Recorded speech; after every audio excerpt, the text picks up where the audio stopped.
Hello, and thanks for joining us here. It is obviously Monday of Holy Week. Yesterday was Palm Sunday, the day that we remember Jesus entering Jerusalem to great fanfare, great acclaim and celebration.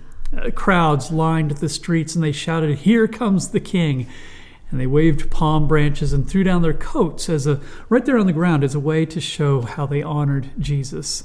At some point early in Holy Week, Jesus walked into the temple and it was busy. It was crowded. People were hustling and bustling.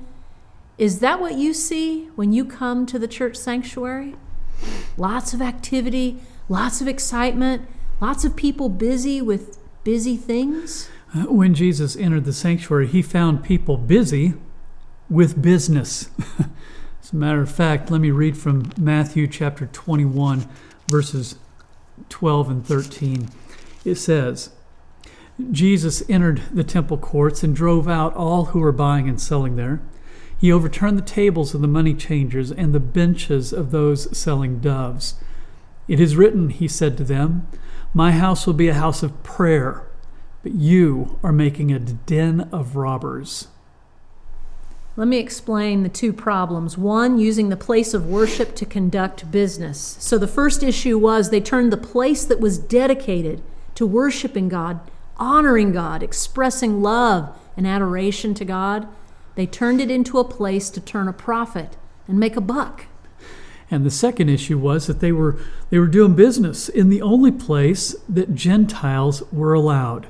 In essence, they were crowding them out, interrupting their ability to worship, hindering those that wanted to seek and honor the Lord.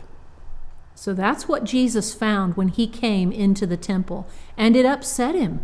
He turned over the tables, set loose the critters, and let the people doing business know that they were out of line.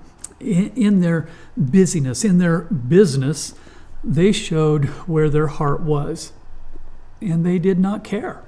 They did not care about others who were seeking the Lord. And they did not think about others, the place that was dedicated for others to come and worship him. What Jesus found in the temple were people who disregarded the two great commandments.